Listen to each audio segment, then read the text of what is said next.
Namaste. Welcome to our channel Fun and Learn with Alka.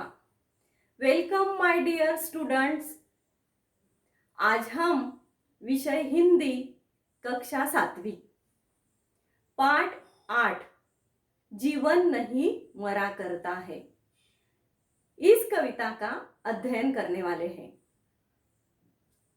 यह कविता सुप्रसिद्ध कवि गोपाल दास जी सक्सेना, जिनको सारा भारत देश नीरज के नाम से जानता है, इन्होंने बहुत सारी रचनाएं हिंदी जगत को दी है। इन्होंने हिंदी फिल्म में गीत लिखे हैं जो आपने भी सुने होंगे। ए भाई जरा देख के चलो, आगे भी नहीं पीछे भी, दाएं भी नहीं बाएं भी, ए भाई जरा देख के चलो। यह गाना नीरज जी ने लिखा है। लिखे जो खत तुझे कि तेरी याद में हजारों रंग के नजारे बन गए, ये भी गाना नीरज जी ने लिखा है। ऐसे बहुत सारी रचनाएं, बहुत सारे गीत हिंदी फिल्म को देने वाले गोपाल दास जी सक्सेना, जिनको नीरज के नाम से हम सभी जानते हैं, इनकी आज हम जीवन नहीं मरा करता है यह कविता का अध्ययन करने वाले हैं। कवि का परिचय है। जन्म 4 जनवरी 1924, पुरावली इटावा उत्तर प्रदेश में कवि का जन्म हुआ है। इन्होंने बादर बरस गयो, नीरज रचनावली, नीरज की गीतिकाएं, दर्द दिया है, इतनी सारी रचनाएं हिंदी जगत को दी है। पद्म भूषण गोपाल दास सक्सेना नीरज जी कवि सम्मेलनों के मंच पर काव्य वाचन एवं विख्यात गीतकार है। प्रस्तुत कविता जो आज हम पढ़ने वाले हैं, इस कविता में कवि ने विविध उदाहरणों के माध्यम से जीवन की समस्याओं और इनकी शाश्वतता की ओर संकेत किया है। हमारे जीवन में हमें क्या करना चाहिए और क्या नहीं करना चाहिए, यही बात बहुत उदाहरण देकर कवि ने हम सभी को समझाई है। देखिए बच्चों, आपके किताब में पेज नंबर 22 पर यह कविता दी है। कविता पढ़ने से पहले जरा सोचो, चर्चा करो। एक विषय है जो यदि सूर्य प्रकाश न होता तो इन पर क्या प्रभाव पड़ता, सूर्य प्रकाश न होता तो वनस्पति पर क्या प्रभाव पड़ता, सूर्य प्रकाश न होता तो पशु पक्षी पर क्या प्रभाव पड़ता, और सूर्य प्रकाश न होता तो मानव पर क्या प्रभाव पड़ता। इसके बारे में आपने सोच के रखना है और अपने भाई बहन से, अपने माता से, पिता से इस बारे में चर्चा करनी है। तो आइए दोस्तों, अभी हम पढ़ने जाने वाले हैं कविता जीवन नहीं मरा करता है। हम आपको यह कविता हाव भाव और कौन से ताल में किस प्रकार यह कविता याद करनी है, यह बताएंगे। हमारे पीछे वह लाइन आपने दोहराना है।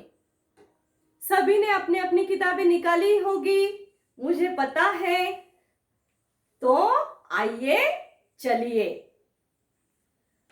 छिप छिप अश्रु बहाने वालों, मोती व्यर्थ लुटाने वालों, छिप छिप अश्रु बहाने वालों, मोती व्यर्थ लुटाने वालों। कुछ सपनों के मर जाने से, कुछ सपनों के मर जाने से जीवन नहीं मरा करता है। कुछ सपनों के मर जाने से जीवन नहीं मरा करता है। माला बिखर गई तो क्या है, खुद ही हल हो गई समस्या। आंसू गर नीलाम हुए तो समझो पूरी हुई तपस्या। रूठे दिवस मनाने वालों, फटी कमीज सिलाने वालों, कुछ दीपों के बुझ जाने से आंगन नहीं मरा करता है। कुछ सपनों के मर जाने से जीवन नहीं मरा करता है। खोता कुछ भी नहीं यहाँ पर, केवल जिद बदलती पोथी। जैसे रात उतार चांदनी, पहने सुबह धूप की धोती। वस्त्र बदल कर आने वालों, चाल बदल कर जाने वालों, चंद खिलौनों के खोने से बचपन नहीं मरा करता है। कुछ सपनों के मर जाने से जीवन नहीं मरा करता है। कितनी बार गगरिया फूटी सीकन पर आई पनघट पर,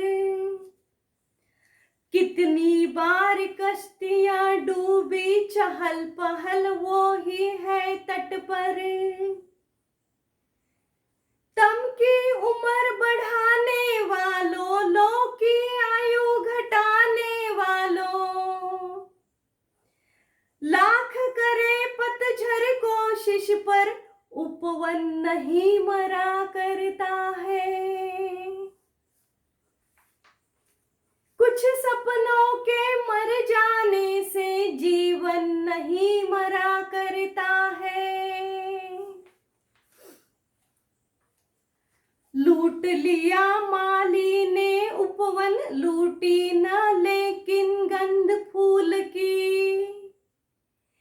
तूफानों तक ने छेड़ा पर खिड़की बंद न हुई धूल की। नफरत गले लगाने वालों, सब पर धूल उड़ाने वालों, कुछ मुखड़ों की नाराजी से दर्पण नहीं मरा करता है। कुछ सपने को मर जाने से जीवन नहीं मरा करता है। कुछ सपनों को मर जाने से जीवन नहीं मरा करता है। कुछ सपनों के मर जाने से जीवन नहीं मरा करता है।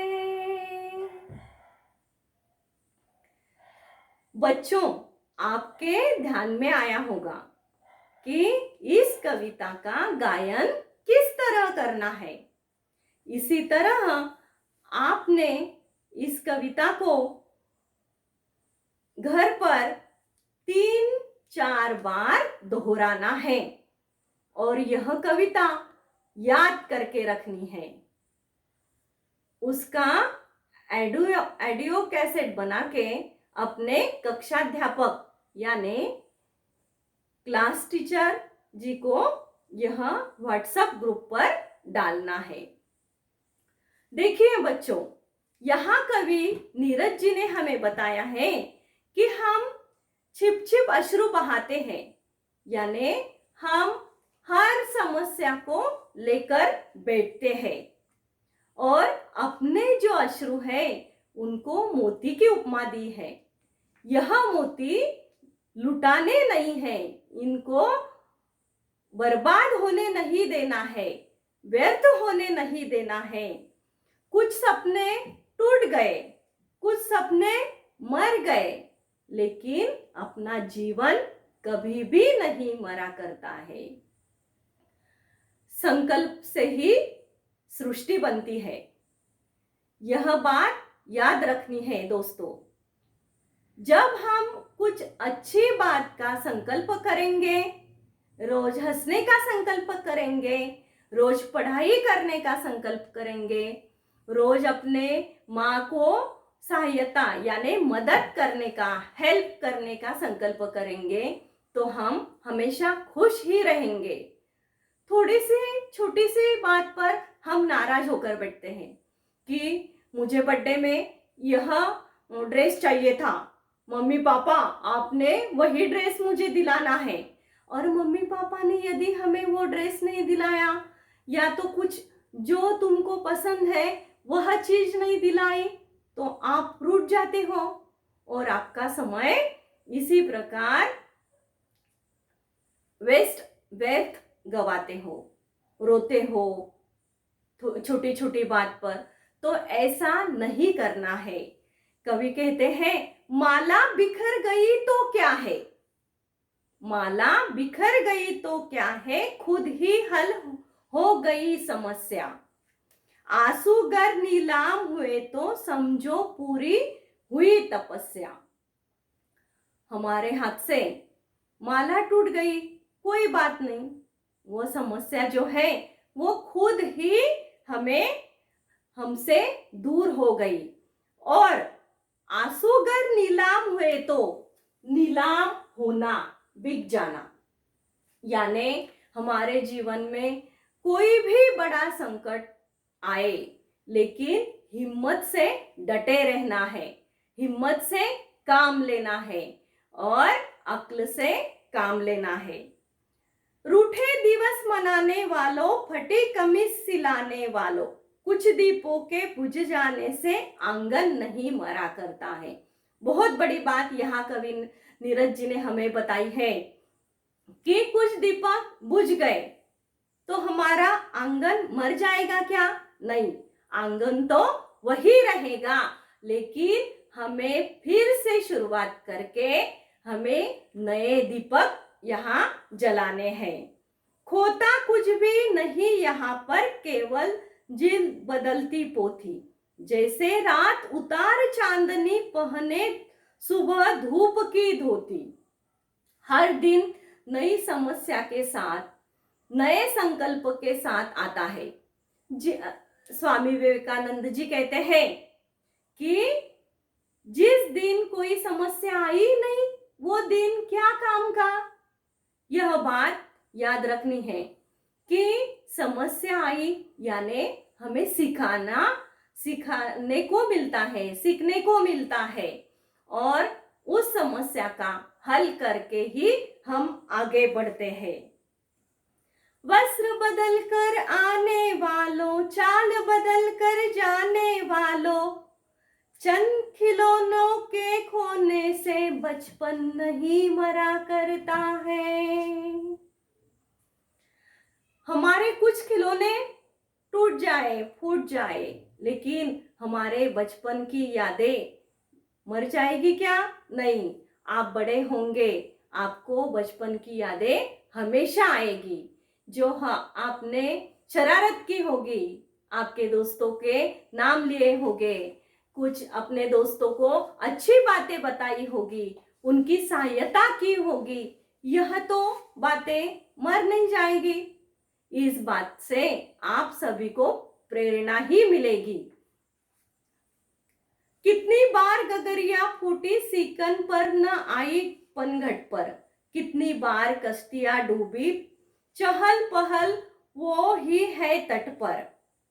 तम की उम्र बढ़ाने वालों, लोग की आयु घटाने वालों, लाख करे पतझर कोशिश पर उपवन नहीं मरा करता है।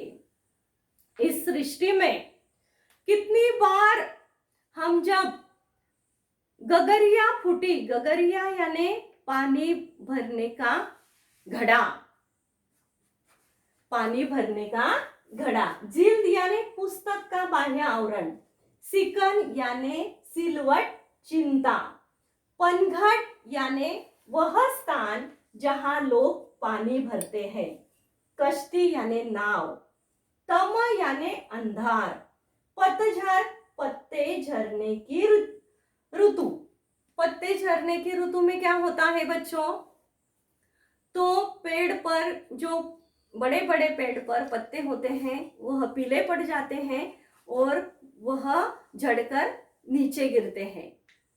नीचे गिरने के बाद जो पेड़ हमें सबको दिखाई देता है वह सूखा सूखा नजर आता है, लेकिन कुछ ही दिनों के बाद वह पत्ते झड़ने के बाद वहां नए पत्ते आकर फिर से वह पेड़ हरा भरा कर देते हैं। इसी प्रकार पानी भरते भरते कितनी बार गगरिया टूट जाती है, फूट जाती है, लेकिन अपनी माँ पानी भरने का रोकती है क्या? तो नहीं। उसी प्रकार हम सभी ने यह बात याद रखनी है कि कभी भी हिम्मत नहीं छोड़नी है, कभी भी अपनी हिम्मत नहीं छोड़नी है। और फिर से हम हार गए, एक बार हमसे पढ़ना नहीं हुआ, पढ़ते पढ़ते हम बीच बीच में अटक जाते हैं, तो आपको इसकी प्रैक्टिस करनी है। एक बार नहीं आया तो क्या, कुछ बात नहीं, आप बार बार कोशिश करते रहिए। कहते हैं ना, कोशिश करने वालों की हार नहीं होती। क्या कहते हैं? कोशिश करने वालों की हार नहीं होती। इसीलिए हमें कोशिश करनी चाहिए। और अंग्रेजी में एक कहावत है, practice to makes man perfect. जो सराव करता है, जो कोशिश करता है, बार बार वही चीज करता है, उस चीज में वह मास्टर बनता है। आप सभी बच्चों में किसी को पढ़ते नहीं आता होगा, किसी को अच्छे से लिखते नहीं आता होगा, तो कोई बात नहीं। आज से हम नया संकल्प करेंगे। क्या संकल्प करने वाले हैं? तो हम यह संकल्प करना है आपको कि आज से मैं रोज 10 लाइन अपनी नोटबुक में हिंदी, अंग्रेजी और मराठी की तीनों विषयों की, तीनों सब्जेक्ट की 10-10 लाइन हर रोज शुद्ध लेखन लिखूंगा। इससे क्या होगा बच्चों? तो इससे आपकी हैंडराइटिंग, आपका हस्ताक्षर सुंदर बन जाएगा। आपको यह आदत लगानी पड़ेगी। देखिए मेरे प्यारे बच्चों, बुरी आदत लगने में वक्त नहीं लगता, लेकिन अच्छी आदत लगने में बहुत वक्त लगता है। आप पहले दिन बोलेंगे क्या टीचर ने बताया, गुस्सा आएगा। फिर आप दूसरे दिन वही क्रिया करेंगे लिखने की, तीसरे दिन करना है, चौथे, पांचवे। जब आपको यह पता चलेगा 10 दिन के बाद कि आपकी हैंडराइटिंग, आपका हस्ताक्षर पहले दिन के ज्यादा अब अच्छा लगने लगा है, पहले दिन से भी ज्यादा आपकी हैंडराइटिंग सुंदर होती जा रही है, तब आपको पता चलेगा कि 10 लाइन लिखने में कितना मजा आएगा। तब आप सभी मेरी याद करेंगे कि हाँ, पहले दिन का हस्ताक्षर कैसा है, पहले दिन का अक्षर कैसा है हमारा, और 10 दिन के बाद हमारा हस्ताक्षर क्या बदलाव आया है। तो ये आपको ही करना है और आपका ही इसमें अच्छी आदत लगकर आपका हैंडराइटिंग और हस्ताक्षर बहुत सुंदर बनेगा। आप जैसा सुंदर बनेगा, करोगे कि नहीं? हाँ, हाँ, मुझे पता है। सभी ने क्या जवाब दिया है? हाँ टीचर, हम सभी करने वाले हैं। तो देखिए बच्चों, इस प्रकार नफरत गले लगाने वालों, सब पर धूल उड़ाने वालों, कुछ मुखड़ों की नाराजी से दर्पण नहीं मरा करता है। दर्पण यानी आईना। दर्पण यानी आईना। देखो, मुखड़ा यानी चेहरा, और इसमें एक मुहावरा आया हुआ है। कौन सा है वह मुहावरा? गले लगाना यानी प्यार से मिलना। आप सभी दोस्तों एक दूसरे के साथ बहुत प्यार से मिलते हैं, अच्छी बात है। इसी प्रकार नाराज न होकर अपने आप में सुधार लाने के लिए हमें अच्छी आदतें डालनी है, और जो हमारे ऊपर मुसीबतें आई उस मुसीबतों में हार नहीं माननी है, तो हमें हिम्मत से काम लेना है। ऐसा ही कवि नीरज जी हमें इस कविता से संदेश देते हैं। तो आप एक बार और सुनना चाहोगे कविता?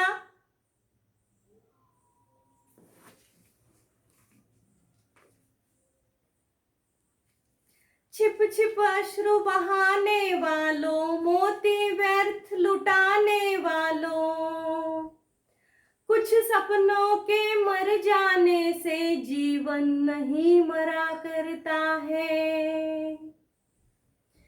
माला बिखर गई तो क्या है, खुद ही हल हो गई समस्या। आंसू गर नीलाम हुए तो समझो पूरी हुई तपस्या। रूठे दिवस मनाने वालों, फटी कमीज सिलाने वालों, कुछ दीपों के बुझ जाने से आंगन नहीं मरा करता है। कुछ सपनों के मर जाने से जीवन नहीं मरा करता है। खोता कुछ भी नहीं यहाँ पर, केवल जिल्द बदलती पोथी। जैसे रात उतार चांदनी, पहने सुबह धूप की धोती। वस्त्र बदल कर आने वालों, चाल बदल कर जाने वालों, चंद खिलौनों के खोने से बचपन नहीं मरा करता है। कुछ सपनों के मर जाने से जीवन नहीं मरा करता है। कितनी बार गगरिया फूटी, सीकन पर आई पनघट पर। कितनी बार कश्तियां डूबी, चहल पहल सो वो हो ही तट पर। तम की उम्र बढ़ाने वालों, लोग की आयु घटाने वालों, लाख करे पतझड़ कोशिश पर उपवन नहीं मरा करता है। लूट लिया माली ने उपवन, लूटी न लेकिन गंध फूल की। तूफानों तक ने छेड़ा पर खिड़की बंद नहीं हुई धुल की। नफरत गले लगाने वालों, सब पर धूल उड़ाने वालों, कुछ मुखड़ों की नाराजी से दर्पण नहीं मरा करता है। कुछ सपनों के मर जाने से जीवन नहीं मरा करता है। कुछ सपनों के मर जाने से जीवन नहीं मरा करता है। तो आइए बच्चों, आपको इस बोर्ड पर कुछ प्रश्न दिख रहे हैं। इस प्रश्न के उत्तर अपने नोटबुक में लिखना है। पहला प्रश्न है, इस कविता से कवि क्या संदेश देते हैं? दूसरा है, आपको कौन सी पंक्ति अच्छी लगी? मुझे पता है आपको कौन सी पंक्ति अच्छी लगी। और तीसरा यह है कि यह कविता याद करना है। कैसी याद करना है? लय और ताल के साथ यह कविता याद करनी है। ऐसे ही हम मिलते रहेंगे, लेकिन आपको यह अपना चैनल लाइक करना है, शेयर करना है और सब्सक्राइब करना है। यह बात याद रखनी है, भूलनी नहीं है। अच्छा, तो फिर हम चलते हैं।